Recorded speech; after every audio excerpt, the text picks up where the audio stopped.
Good morning, dear student. Today take up the subject barter system.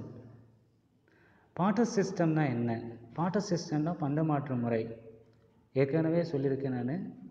barter system அப்படி ஏன் வந்ததுன்னா, இப்போ ஒருத்தர்கிட்ட உபரி அதிகமாக இருக்கும்போது அவங்க என்ன பண்ணுவாங்கன்னா, என்கிட்ட அதிகமாக இருக்கிற பொருளை இல்லாதவங்கக்கிட்ட கொடுப்பாங்க.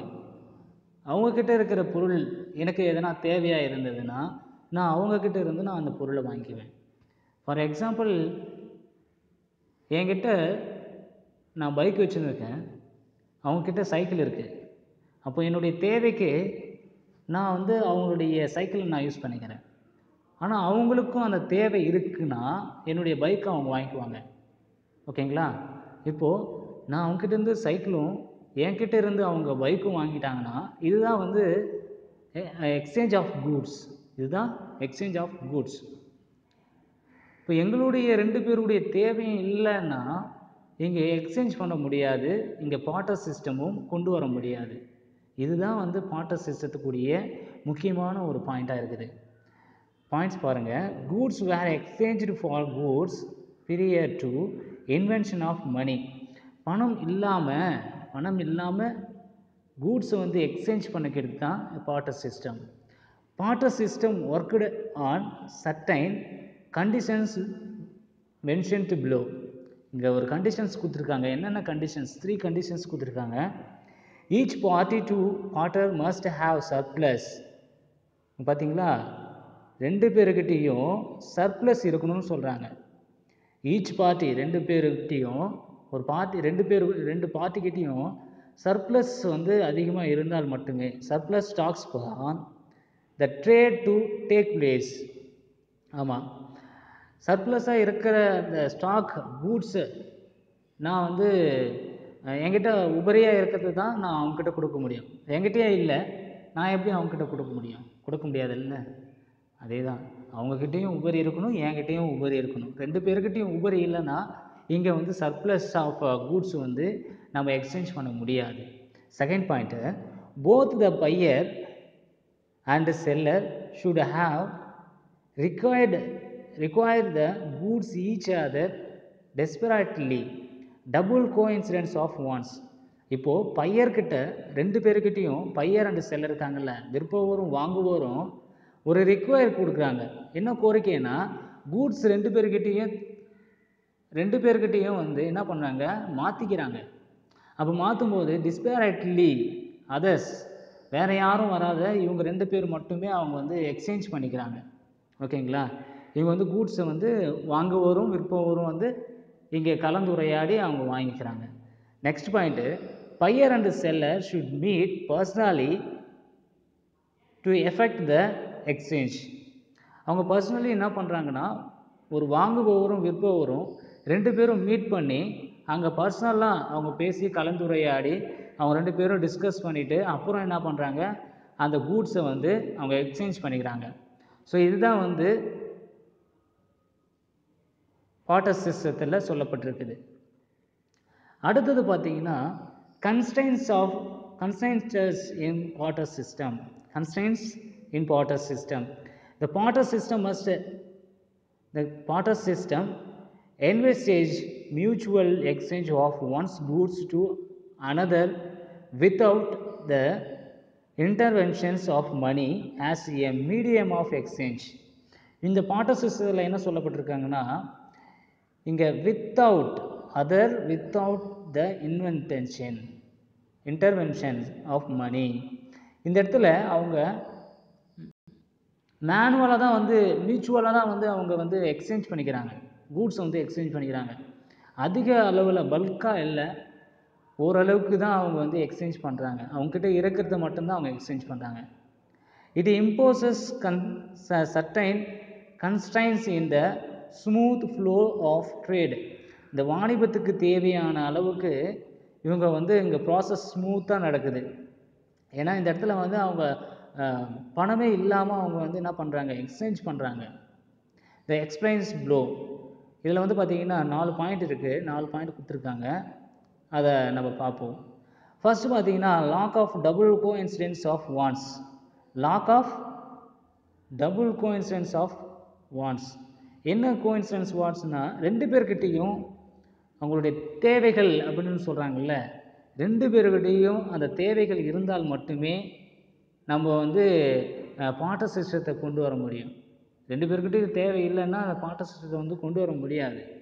அதுதான் இந்த பாட்ட சிஸ்டத்தில் சொல்லப்பட்டிருக்குது. Unless two persons who have surplus have the demand for the goods possessed by each other, barter could not materialize.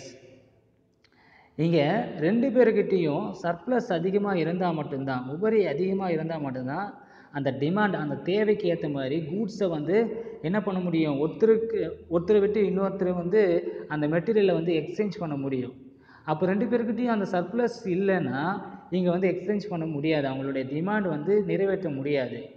என்ன சொல்ல வராங்கன்னா, ஃபார் எக்ஸாம்பிள் சொல்கிறாங்க, in instances A is having a surplus of ground nut. A கிட்ட சர்ப்ளஸாக என்ன பண்ணிக்கிறாங்க, ground nut இருக்குது. B கிட்ட B is processing rice in surplus. B கிட்ட என்ன இருக்குதுன்னா ரைஸ் இருக்குது. In this case A should be in need of rice processed by B. A கிட்ட இருந்து என்ன பண்ணுறாங்கன்னா பி வந்து அங்கே கிரவுண்ட் நட்டை வந்து அவங்க வாங்கிக்கிறாங்க. பி வந்து ஏ கிட்ட இருக்கிற அந்த ரைஸை வாங்கிக்கிறாங்க. அப்போது B has the latter should desperately need ground nut process by A. இப்போ பி கிட்ட இருந்து ஏ கிட்ட இருந்து கிரவுண்ட் நட் வந்து பி வாங்கிக்கிறாங்க. அப்போ இங்கே என்ன நடக்குதுன்னா, இப்போ பாட்டர் சிஸ்டம் வந்து இந்த இடத்துல வந்து கரெக்டாக நடக்குது. ஆனால் if these constraints coincidence of wants does not exist, barter system cannot take place. இங்கே என்ன சொல்கிறாங்கன்னா, ரெண்டு பேருக்கிட்டையும் அந்த தேவை இல்லைன்னா அந்த பாட்டர் சிஸ்டம் வந்து cannot take place, ஒரு இடத்துல இருந்து இன்னொரு இடத்துக்கு மாற்ற முடியாது. ஃபார் எக்ஸாம்பிள் ஏ கிட்ட இருந்து பிக்கும், பி கிட்ட இருந்து ஏக்கும் இங்கே வந்து சர்ப்ளஸாக இருக்கிற அந்த டிமாண்ட் ஆஃப் கூட்ஸை வந்து அவங்க வந்து எக்ஸ்சேஞ்ச் பண்ணுறாங்க. அப்போ இவங்க ரெண்டு பேர்கிட்டையும் அந்த எக்ஸ்சேஞ்ச் ஆஃப் கூட்ஸ் இல்லைன்னா, சர்ப்ளஸாக இல்லைன்னா இந்த கோஇன்சிடென்ஸ்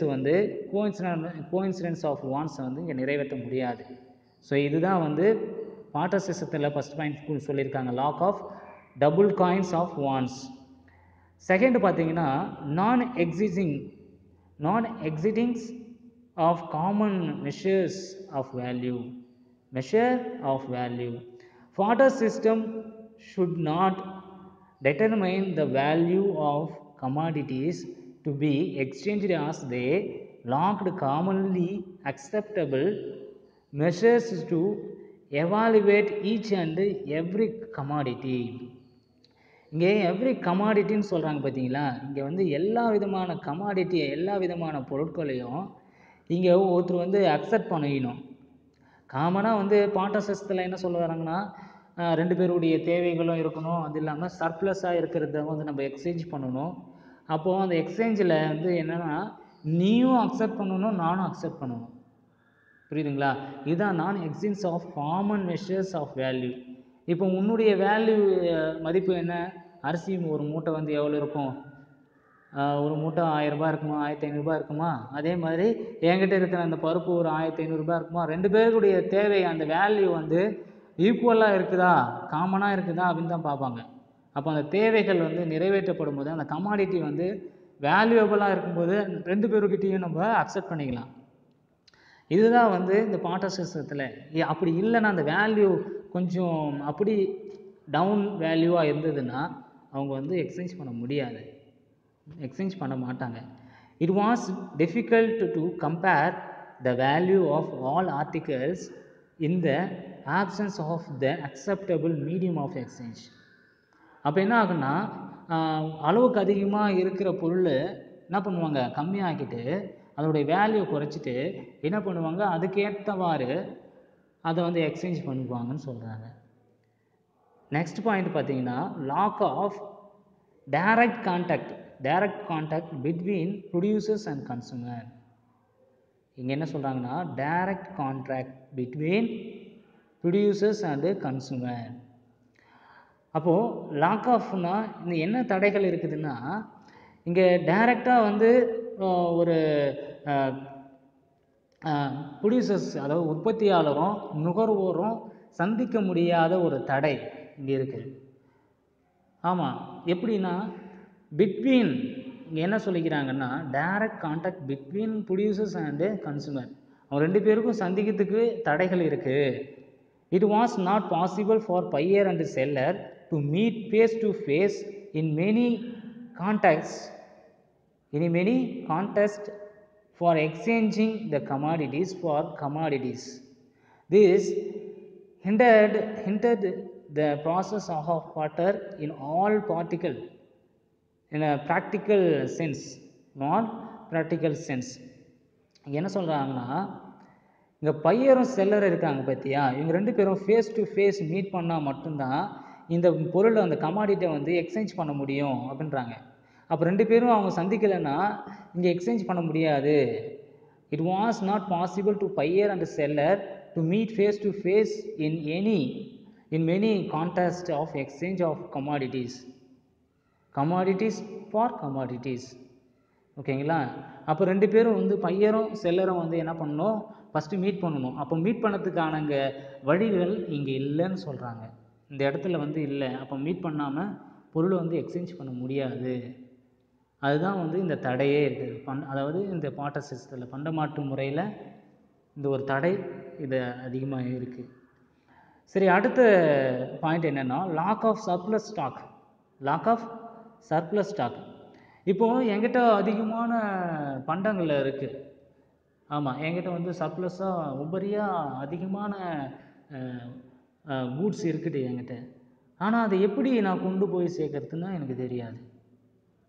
அதுக்கு தான் அது ஒரு தடையாக இருக்குது. கொண்டு போகிறதுக்கு என்கிட்ட அதிகமாக உபரி இருக்குது, ஆனால் அதை எப்படி நான் வந்து சேல் பண்ண முடியும்னு எனக்கு தெரியலை. ஆனால் சேல் பண்ண முடியும். ஆனால் இங்கே ஒரு தடை இருக்குது. என்ன தடைனா options of surplus of stock was one of the implement in barter system. அதாவது இம்ப்ளிமெண்ட், இந்த இடத்துல பார்த்தீங்கன்னா இம்ப்ளிமெண்ட் இங்கே ஒரு தடை இருக்குது. ஏன்னா நான் அதிகமாக சர்ப்ளஸ் இருக்குது என்கிட்ட, ஆனால் அதை நான் வந்து என்னால் சேல் பண்ண முடியல. If the buyers and seller do not have surplus then no barter was possible.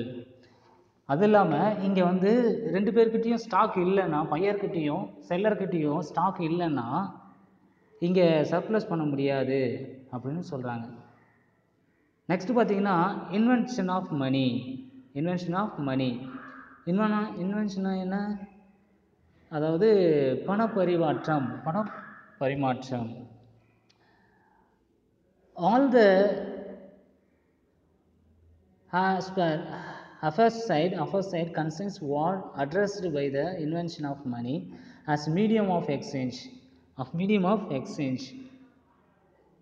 Besides there are others hindrance in the smooth exchange goods from the place of productions to the place of consumptions like place, time, risk, knowledge, finance and so on. இந்த இதில் பார்த்தீங்கன்னா ஒரு பிளேஸில் இருந்து இன்னொரு பிளேஸுக்கு கொண்டு போகிறதுக்கு என்னென்ன தேவைன்னா, ஃபஸ்ட்டு வந்து பிளேஸ், ஒரு இடம் தேவை, அதுக்கான நேரம், அதுக்கான ரிஸ்க்கு, அவங்க என்ன செலவு பண்ணுறாங்க அதுக்கு ஏற்ற மாதிரி ரிஸ்க்கு, நாலேஜ் இருக்கணும், ஃபினான்ஸ் அண்டு so on. இதெல்லாம் தான் ஒரு பொருளை வந்து இங்கேருந்து இன்னொரு இடத்துக்கு கொண்டு போகிறதுக்கு என்னென்ன தேவையோ இதெல்லாம் தேவை. ஒரு பிளேஸ் தேவை, ஒரு டைம் டேபிளோடு அதை கரெக்டாக அந்த டைமுக்கு ஏற்ற மாரி நம்ம எக்ஸ்சேஞ்ச் பண்ணணும். ப்ரொடக்ஷன் பண்ண அந்த கூட்ஸை வந்து கரெக்டான இடத்துக்கு நம்ம கொண்டு போகிறதுக்கு என்ன தேவைன்னா பணம் முக்கியமாக தேவை அப்படின்னு சொல்கிறாங்க. இந்த பணம் இல்லைன்னா இங்கே எக்ஸ்சேஞ்ச் பண்ண முடியாது. முன்னாடியே சொல்லியிருக்காங்க invention of money as medium of exchange. Besides, there are other hindrance in the smooth exchange. அப்போ இந்த தடைகள் இருக்குது பார்த்தீங்களா, அப்போ இந்த தடைகள் இருந்தால் யாராவது தடை பண்ணாங்கன்னா the smooth exchange goods and place goods from the place of productions to the place of consumptions like place, time, risk, knowledge, finance and so on. இதெல்லாம் வந்து ஒரு தடையாக இருக்கும். ஆனால் இந்த தடைகளுக்கெல்லாம் ஒரு பணம் வந்து கண்டிப்பாக தேவை. அப்போ அந்த பணத்தை வந்து இங்கே வந்து மதிப்பிட்டு அவங்க என்ன பண்ணுறாங்க, டு ப்ரொடியூசருக்கு, அதாவது ப்ரொடக்ட் பண்ண அந்த கூட்ஸு பையருக்கும் சேலருக்கும் வந்து அவங்க விற்பனை கொடுக்கறது தான். There are addressed by various mechanism in details in the subsequent sections of this chapter. Okay, இது வரைக்கும் இந்த சாப்டரை நம்ம பார்த்துட்டோம். நெக்ஸ்ட் சாப்டரை நாளைக்கு பார்ப்போம்.